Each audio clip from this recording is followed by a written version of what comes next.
ever since this chapter came out, you guys, were spamming me.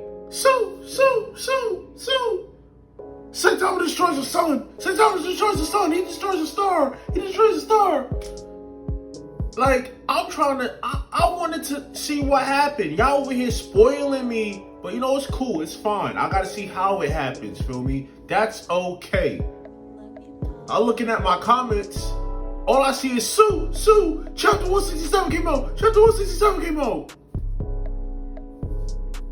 Y'all all excited to see my reaction to this. So now I'm here, right? Now we about to really see how strong this man is, all right? Because for years, you guys been trying to convince me that he is somewhat or better than Goku. He's better than him, right? You guys been trying to convince me. So I need evidence. You know how I am. I need evidence. Show me something. All right? That's all I ask for. Now you about to see. All right? So with that being said, if you're new to the channel, make sure to subscribe and smash the like button for your boy for more videos like this. Originally, I wasn't gonna even upload today. I was too busy playing the DLC for Xenoverse 2. Trying to get all the outfits and moves and shit. Playing the Legend Patrol pack again. Yeah. But I'm here now, so let's check this out. Guys, the day has finally arrived. I kind of feel like I'd rather just obliterate the whole planet. Okay. Well, everyone, he has done it. Kinda. With just one hand, Saitama has destroyed one of Jupiter's moons. Oh, we're here trying to say they destroyed the sun and some shit. Specifically, the moon named Io. Placed on top of North America, it scales like this. Alright, so technically Saitama is North America tier. North America tier, yeah. Yes, ladies and gentlemen, Saitama is finally showing us his true power, as he admits it himself. One Punch Man chapter 167 was absolute fire! But wait, there's more. Okay. Saitama is now confirmed to also be one with the flow of the universe's energy. He had to be, because there's no way he got that strong randomly. So I feel like God knows who Saitama is, because there's no way Saitama just automatically after 3 years got this strong for no reason. It has to be something. Just like Blast and Garo, he is a being that can manipulate the reality of the cosmos, just as Blast mentioned in chapter 166. So surely there's no way Garo can survive this, right? Wrong! For the first time ever, Saitama has taken actual damage and is bleeding. I have to break your neck. It's just the way it is. I have to break your neck. It's just the way it is. Type of shit. Where was this? I never seen Genos say something like what? Chapter 167 begins with Blast matching the speed of Saitama and Cosmic Garo. Even with Saitama throwing a killer move series punch, Blast was able to react in time to teleport all of them away. The two fists clash in space and create a shockwave so powerful that Blast gets sent flying. And if it wasn't for the help of his... Hey, I'm not gonna lie to you guys, right? This shockwave that they actually collided with pales in comparison to when Goku fought Beerus. I'm just saying, it pales because what did it do? What did it do?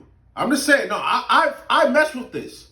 I like this. I like seeing the new feats that Saitama and Garo are getting. I like seeing this. This is cool. Friends, the Avengers, who knows how far he would have been sent away, and the Earth would have been blown up completely. Humanity would have ended in a single punch, just as Saitama mentioned he would in chapter 161. Blast's team combined together to alter the vector and direction of the attack, away from Earth for safety. Saitama and Garo's galactic scrap continues, as a huge gamma ray burst is fired off, which is when we see a god on the moon watching on. Yes, a lot of you may have missed this, but we can see God's spine on the moon being exposed. Now, those of you who have the notification bell on for the channel, you would know that our theory is coming completely true. And since we're all on the same page, our community believes that this celestial being named God was likely being punished and sent to a lifeless, lonely planet in the past so that nobody can interfere, that being Earth, billions of years ago. And ever since he was sealed away on the moon, he has been seeking an escape from his prison. In the webcomic, we know this is true because Adam and Eve were manipulated by this supposed God in a snake-like form that looks like a rock. So how the fuck did he get from the moon to the earth? I thought he was sealed on the moon.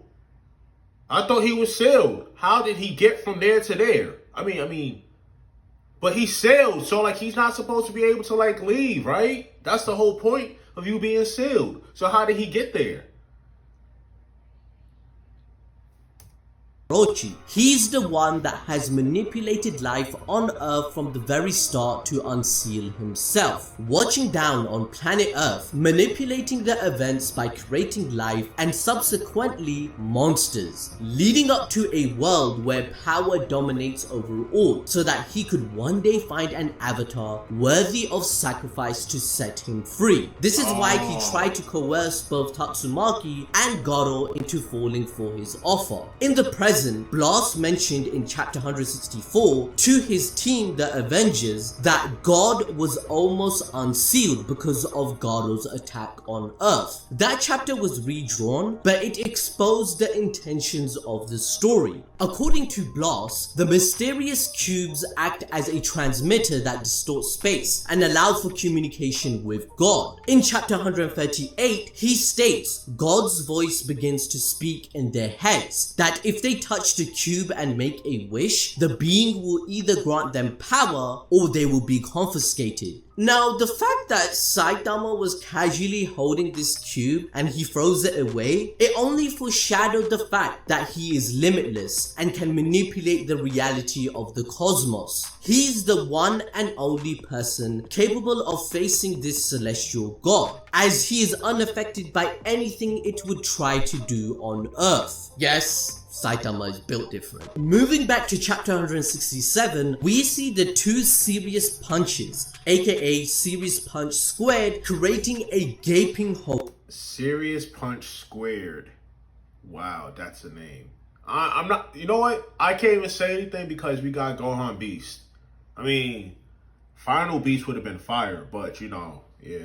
In space. The impact destroyed multiple stars, and to even try and fathom how much power that requires to achieve, it would melt your brain. The recoil from Saitama and Goro's attacks send them flying from Earth to the moon of Jupiter. To put this into perspective, Jupiter is approximately 709 million kilometers away from us. The first spacecraft to reach Jupiter was NASA's Pioneer 10, completing its journey in 640 days, just under 2 years. But here we see in this chapter, Saitama and Goro have done that in a split second. Can you even fathom how fast they were traveling?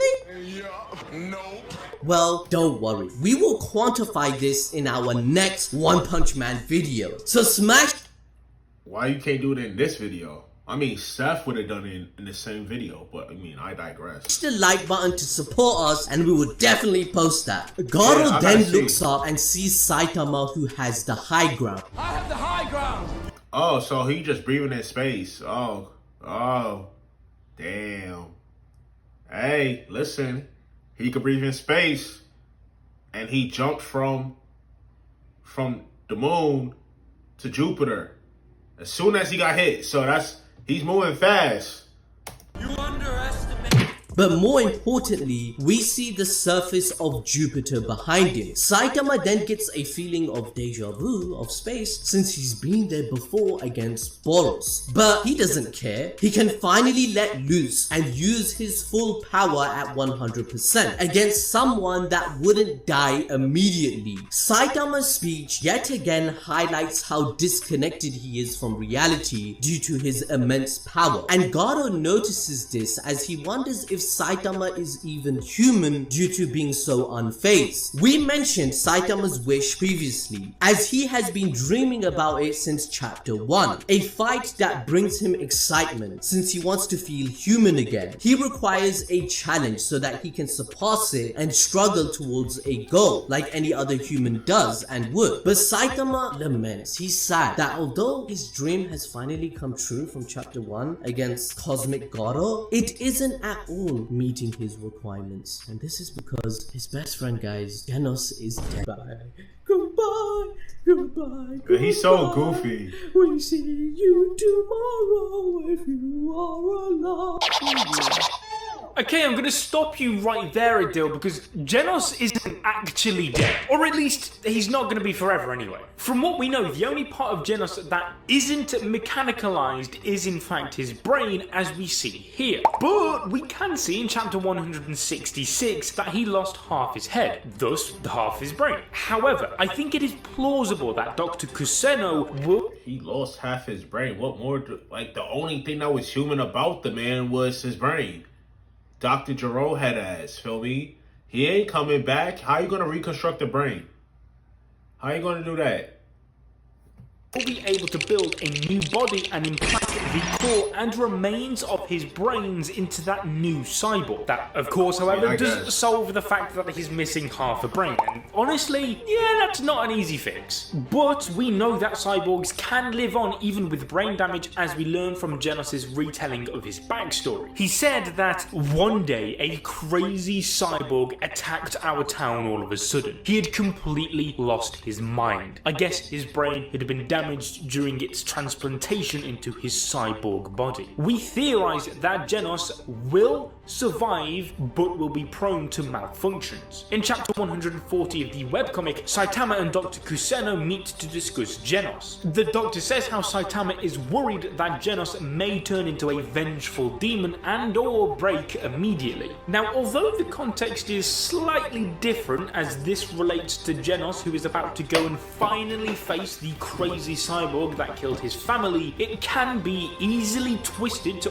also fit into the context of the recent manga chapters. The key to stop Genos breaking, however, is Saitama. Dr. Kuseno states that the reason Genos hasn't lost his humanity despite being in battles every day is due in part to the influence of Saitama. Therefore, even after losing half of his brain, it'll be the man Genos simps so hard for Saitama that will stop him from becoming like the evil cyborg that killed his family. Thus linking to chapter 166, where Saitama remembers Genos and questions himself if he truly has a hero's intuition and does he really help those in need. Saitama realizes that he needs to hold on to Genos' core, but he is handicapped, as if his costume is torn apart, he will lose the core, meaning he has to hold it in his hand. Garo tells Saitama that they need to figure a way out back to Earth, but Saitama tells him to shut your Saitama states that could come after I beat the shit out of you. Bring it on. My boy is talking spicy. He like Gayate, La Voca. Feel me? That nigga is, he's talking crazy. He said, I'm gonna beat the shit, you bitch ass nigga. Saitama got the A-word pass for me, feel me? He could pull up and say what the fuck he wanna say. He's him, feel me? He's him. I like this. Yeah, get staticky. I like this. I actually like this a lot. Because now we get to see what a realistic person would have done if somebody murdered their friend. Not no, I still forgive you. Hopefully you could change. No, I'm here to take vengeance, bro. I'm here to beat your ass. Simple. And after I'm done beating your ass, that's it. Simple. I'm not here to be your friend. I'm here to murk you. That's it. one hand is all I need. As the battle progresses on, Garou initiates the fight by taking a page out of Blast's book and gives it his own twist. He directly opens a portal right below Saitama to throw him off and then attack. But before Garou can even teleport Saitama, the portal literally flies away with...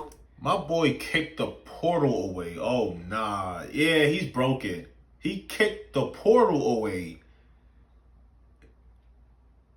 He kicked the portal away.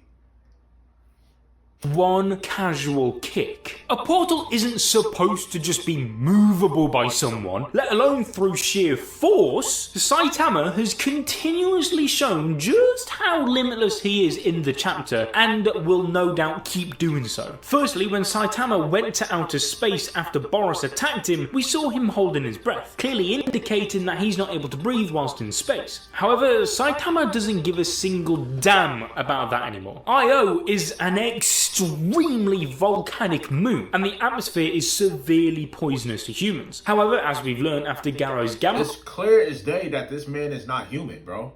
He's not human at all. Ray burst, these guys are just built different and they don't let poison bother them. Also, because Saitama may have believed that he wouldn't truly be able to breathe when in space beforehand, it doesn't mean that he's not able to. Right now, after Genos' death, he has no intention to stop until he erases Garou's existence, so my man's just not even worried about if he can breathe or not. Saitama then steps in and lands a massive punch on Garou, sending him flying through the atmosphere as if it's nothing. If you remember the moments when any higher ranked hero saw Saitama's true strength, all of them made a similar comment, that Saitama lacked fighting skills. Saitama never used any sort of form, he just kind of throws a punch. The first to point this out was the rank 3 S-class hero Silverfang. I mean, when you're that strong, you don't really need a fighting style, right? Look at Broly, right? I'm gonna always use him as an example. Look at Broly.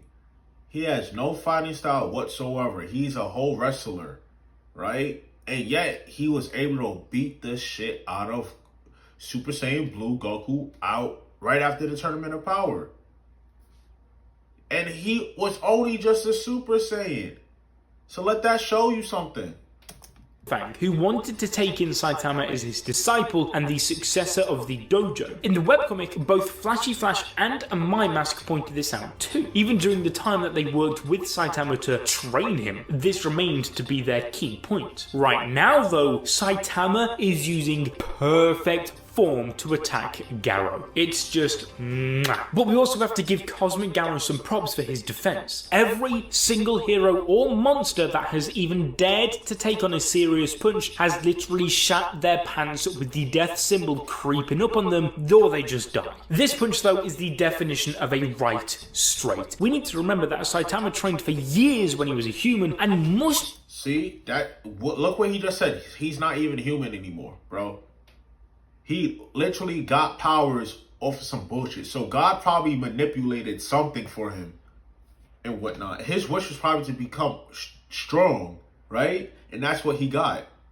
Must have learned how to do a perfect punch or two. He's admitted that he will try and go full power now in this chapter, and my God, is it showing. But since Garou is that guy, he instantly uses the portal to teleport behind Saitama and attack. However, Saitama knew this was coming. With just one hand, he grabbed the portal, changed its position, throwing Garou off his balance instead and landing a massive hit, pummeling the hero hunter into the ground. Oh, nah, he's different. Oh, see, damn. And the thing is that he can't kill him because he's actually just said that he's trying. He's doing 100% of his power. But his 100% of his power is making Garou look like shit. Despite Garou not really taking crazy ass damage from Saitama either. So keep that in mind. Saitama then states, "Forget your little tricks and come at me with your fists. Is that what you call ultimate martial arts?" Oh, he's talking. Cosmic Garou explains that he has absorbed all of the countless techniques and combined them with perfect synergy, which is when he combines Blast's portal teleportation with his nuclear fission gravity fists, to launch the ultimate clobber attack. He teleports between different portals, hitting Saitama. Saitama then throws a punch of his own, which the hero hunter dodges. Cosmic Garou continues to dodge a few more punches and lands a couple more big hits, sending Saitama flying and, most importantly, shredding his clothes. Bro, if I was a girl, legs wide open, bro.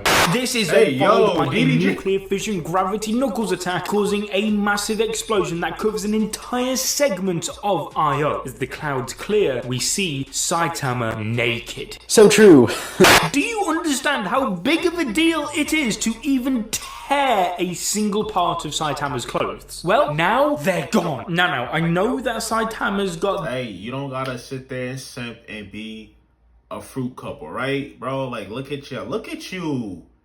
Why? Fruit cup? Damn. Relax. That Greek god Jim Goal's body, but what he's about to do here is far more impressive. He digs 4 of his fingertips into the ground and does a killer move, Serious Series table flip, and uproots the moon's crust. But this man wasn't just throwing a huge chunk of space rock with 4 fingertips. Now, mind you, this is on a moon with poisonous atmosphere at that, and they're not affected. Let's remember that. He literally obliterated the entire moon. But he's not done yet. Whereas Garou can't even tell which way is up, Saitama yeets onto the rocks and debris scattered all around to use as footing, pummeling Garou relentlessly, eventually crescendoing into a barrage of consecutive serious punches called the omnidirectional serious punch, as Saitama is moving so fast that he creates after images. How fast? Okay, you created something. I'm not trying to downplay nothing. So if people see this, I'm not trying to downplay not a thing. I'm just saying that, all right? Okay, we seen that. You on the moon, cool, you destroyed the moon. He actually destroyed the moon, all right? Easily. So, and he flipped a portal. So, that's impressive. However, right at the final moment, Garou creates a portal and escapes. But Saitama is not playing around, ladies and gentlemen. He follows Garou through the portal with the most menacing look, and with one... Oh, that is stalking in the first degree. And then that's assault in the first degree. Oh, shit. Punch turns Cosmic Garou into a ball stuck inside a moon-sized pinball machine. Garou is being punched so hard that he has created a constellation flinging around the destroyed moon. It took Monster Garou and Platinum Sperm 13 microseconds to create a small constellation that spanned across the Monster Association, whereas Saitama has covered an entire moon with a radius of 1,821.6 kilometers. Okay, so half the moon. Almost instantly. Wait, is that moon bigger than our moon, or... Yeah, how big is that moon? Grabs his footing again, showing us that even after... Wait, no, it said how big that moon is. That moon is the size of North America. My fault.